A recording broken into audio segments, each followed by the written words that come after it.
ci vidéo bi may def ci opportuniste yi soi-disant politique de salopard yi fi nekk depuis toujours comment ils abusent de notre peuple ni ñuy fontoo suñ peuple bi dama ko mos a dénoncer mais li ko confirmer mooy ndaje Pastef bi bërki dem ñi mu war a àndal dem élection li jiitu ndaje bi yéen ñëpp xam ngeen ko je vous appelle même pas parce que amu leen cerveau même bu ñu leen ko répéter ça sert à rien vous êtes vous ne comprenez pas donc ndaje boobu dafa am lu ko jiitu ndaje bi am ndaje boobu war a am fu mu jëm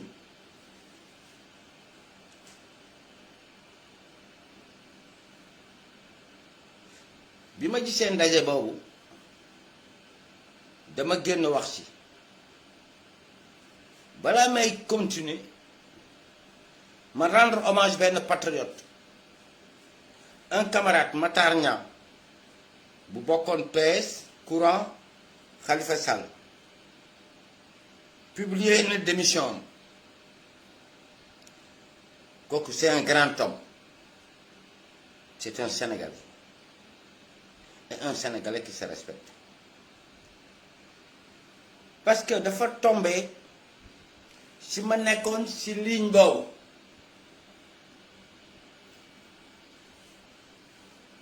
bi ma gisee publication ma woo ko si suba ne ko Matar waaw ma ne ko gis naa la ñu waxtaan ma ne ko salut mon grand le combat continue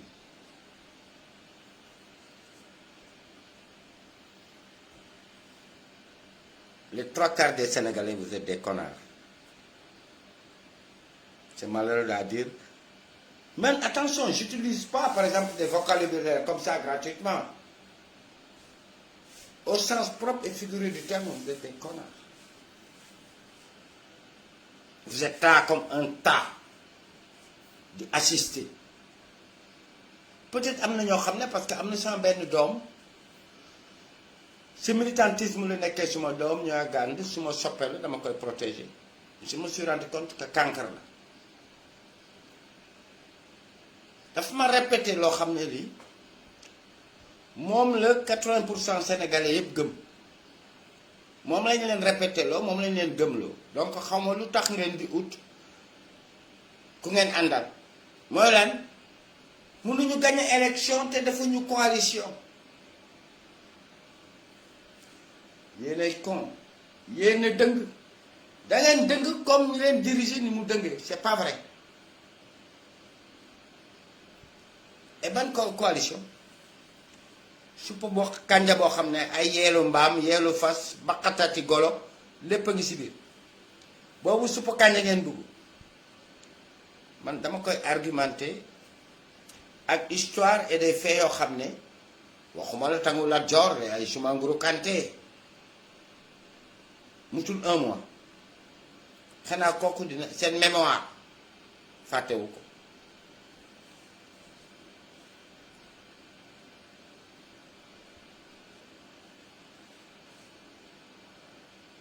ma ne ko bu sa bopp amee cerveau bu ñu la ne mënuñu gagner élection xam nañ ko te defuñu coalition pourquoi defuñu coalition avant pourquoi on a besoin dem ba jour ji jege na wala deuxième tour jot na ñuy def coalition encore mieux li leen war a won seen bopp yëpp depuis allez avant mars avant le 8 mars avant le 8 mars avant ngeen naan Ousmane Sonko yàkkataan na xale bi je n'ai rien à foutre si ay yàkkataan day yàkkataan ou bien des trucs comme ça seen maam yeeg paa yeeg ñëpp si jaar xale yi ñu ngi leen di yàkkataan si biir kër yi c'est pas ça qui fait nourrir le peuple man je vais au débat yooyu nekkuma si quoi yooyu nekkuma si avant ngeen génn naan ñu xale yi jaay na fii kii yàkkataan na lii kii def na lii wala patati patata ba le 8 mars ba xale yi génn di lekk ay Auchan ak yooyu ba mu am ñu si dee xam nga yàggul anniversaire bi ñëwagul ñi rang buntu kër Sonko yëpp gannaaw kër Sonko yëpp ñoom tamit xamu leen li ñu def ñoom tamit ñu ngi doon mobiliser seen ay militants ñoom tamit peuple bi ñu ànd ak ñoom ñu ngi leen di gis ñu leen di influencer donc le 8 mars boobu suppu kànja la du man de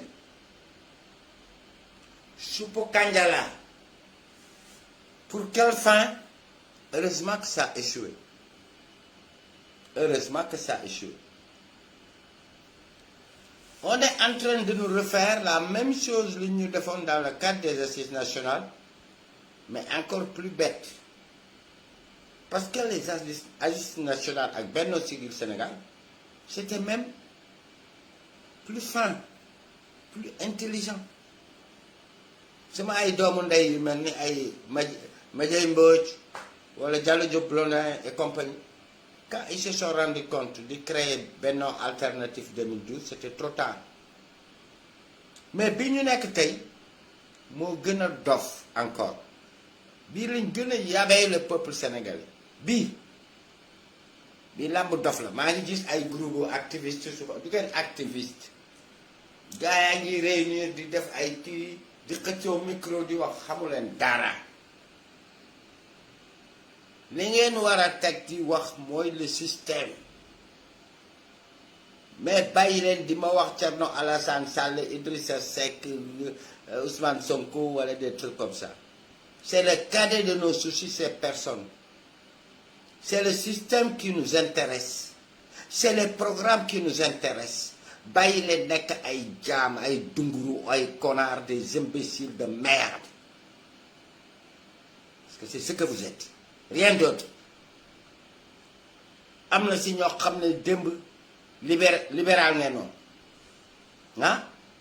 tey yéen a ngi toog donc mënu leen teg dara parce que xamu leen dara ñu ngi doon bàyyi ci biir très bien man de ça me va yéen a ngi daan Sonko xale yi daf leen ni mobiliser leen mais am na ay argument yoo xam ne bu leen si dugg xamu leen fi toll yem leen ci tëgg leen seen tama ne leen way merci c'est très bien arrêtez là. Arrêtez-vous là yaa ngi dem bu ngeen xamoon dara du ngeen jóge fi ngeen jóge démb du ngeen fa toog sax du ngeen fa musa toog mais nag nit day changer day progresser j'espère que da ngeen changer progresser moo tax tey ngeen di tàccu mais yem leen fi ngeen di yem te li ma leen wax loo mooy abat le système rek ngeen xool dinañ leen woon lan mooy système xamu leen ko.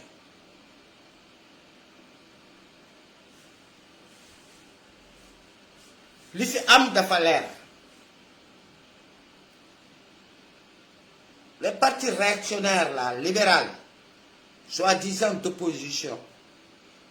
toog nañ un moment mënuñu mobiliser personne ñu mun a mobiliser malgré saaga yeeg tamaate yeeg bit dash yeeg affaire yi ñuy wax yëpp ñoo mun a mobiliser donc ils avaient intérêt à venir dugg ci boobu kër pour pousse ñu taal dëkk bi ñu séddoog ñun wala après ñu rey yàlla def na am na ñu vigilance ci ñu biir kenn mënuñu ko def loo léegi li leen koy won am na ñu ñëw fokk bu ndiw libéré Ousmane Sonko libéré Ousmane Sonko libéré Ousmane Sonko leen waxuñ leen loolu est-ce que vous êtes pour ou contre système bi Ousmane Sonko waa këram dénoncé ak le peuple 15% du peuple pour ñu dindi ko fi wala déet gars yi musuñ ci wax kenn musuñ wax ci loolu mais gars yi bëgg nañ tey nekk ay copains ñooñu koy wax pour que ëllëg ñu dimbale leen ñu nekk ay maire wala ñu nekk ay député te bokkuñu ci famille bi bëgg changer système bi mais kooku dof rek a koy nangu famille bi bëgg ñu changer système bi gis ngeen leen mooy ñi taxaw burki démb def seen liste ay RND bokk ci bu Diallo Diop ay Yewwi Askan Wi bokk ci yeneen courant yi ci bokk yépp sont là pour gàddu ak leen peuple xeex pour changer système bi ñi nga xam ne taxawuñ fa keroog bokkuñ ci loolu bon nag bu ñu woo ëllëg nañu ñëw leen voter bi parce que dañ bëgg a jël bii maire seen xarit la xaritewuñ loolu ñi taxaw barki démb ak Ousmane Sonko ne dañuy changer système bi si ñooñu lañ soxla suñu ay maire ñooñu lañ soxla suñu ay député loolu la ñuy wax peuple bi bëgg le changement mu ànd ak ñun ñu faleen parce que da ngay xam ne ñetti rendez-vous lañ am bi njëkk am na importance bi ci topp ak raw te yooyu ngay regrouper mu confirmer 24 2024 te bi njëkk buñ ko jëlee bu ñu neexee sax ñu anticiper 2024 déggu leen ma de ñu anticiper laa ko wax yeneen xalaat nag de quelle manière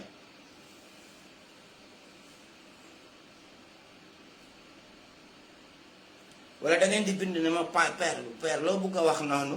nuñ koy anticiper père loolu ngeen bëgg bind leen bu ngeen bindul ma xam ne comprendre ngeen yéen a ngi dégg mais nekk fii kii ñëw naan man copain Sonko laa ñoo bokkoon classe ñoo doon ànd ñoo bokk koñ ñoo bokk habité dans le sud ñoo nekk Casamance ñoo bokk yooyu amul de yooyu amul gaañ yooyu amul jaay ngeen fi lu nekk war ngeen ñu lu nekk ñun on défend la ligne idéologique on est contre le système pour l'instant étant des militants anti-impérialistes panafricanistes am nañ locomotive bu ko mun a porter mu tudd Pastef moo koy porter ku bëgg nag ci loolu ànd si ñëwal dugg ci famille bi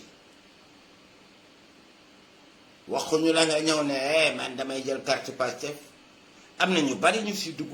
RND ngi ci biir bokkul Pastef Yewwi Askan Wi ngi ci biir bokkuñ Pastef mais ñoo bokk d'accord ci système bi daf fay jóge te ku taxaw tey nañu boo coalition boo deful coalition ak ces faux là ay libéraux ay ñu la waxul ne ku ko def dee nga parce que loolu lañ mus a def xool leen Macky xool leen Benno Siggil Sénégal fu mujj Benno Bokk Yaakaar la mujj lu ngeen wax ci lii da ngeen bëgg ëllëg ñu nax suñ peuple ne leen système lañ bëgg après dem ànd ak ñoo xam ne musuñ ñu wax ne système la bëgg xam ngeen ne duñ mun a gouverner dara niñ ko war a niñ ko diggee suñ peuple donc léegi dañuy mettre le peuple face à sa responsabilité jox ngeen ñu 15% ñun on reste intègre liñ bëgg mooy changer le système léegi jox leen ñu 56% yéenay suñu partenaire mais on n'ira jamais se prostituer duñ dem mukk ànd ak ñoo xam ne ñii mais musuñu wax ne li ñu bëgg lañ bëgg déggu leen ma de déggu leen ma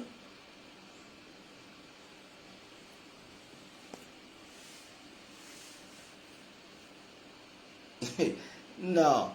mais gars yi c'est des criminels xam nga lu ñu dugal ci bopp gars yi 2 plus 2 égale c'est de la malhonnêteté Ousmane Sonko ak sa famille ak ay baayam yu ko topp naan panafricaniste yi ñun mën nañ dem ba ci kanam du xool ay salopard yoo xam ne mosuñu koo wax mosuñu ci d'accord te ñoom sax démb ci système bi ñuy xeex lañu bopp dañ leen xatal moo tax ñu rejoindre ñu les trois quarts ñun ñoo bokkoon toog assises nationales yi Benno Siggil Sénégal ñu nax ñu génn dem ci état bi am na si ñu bari c'est en cours de route lañ xuloog seen groupe génn tey ñu nekk ay opposants bugg na ñun ñoo yem déedéet mun nañ leen ne ñëw leen à condition ngeen wax mais tey bu ngeen ñu duutaatee waxu leen ñu dara de honnêtement man de mënuma taxaw mun ngeen wax ne nax ngeen ma man de li ma dégg ngeen wax libéré Ousmane Sonko comme ni ma doon waxee libéré Khalifa Sall ça m'a pas engagé et ça ne vous engage pas aujourd'hui. On ne vous met pas dehors, mais qui vous êtes?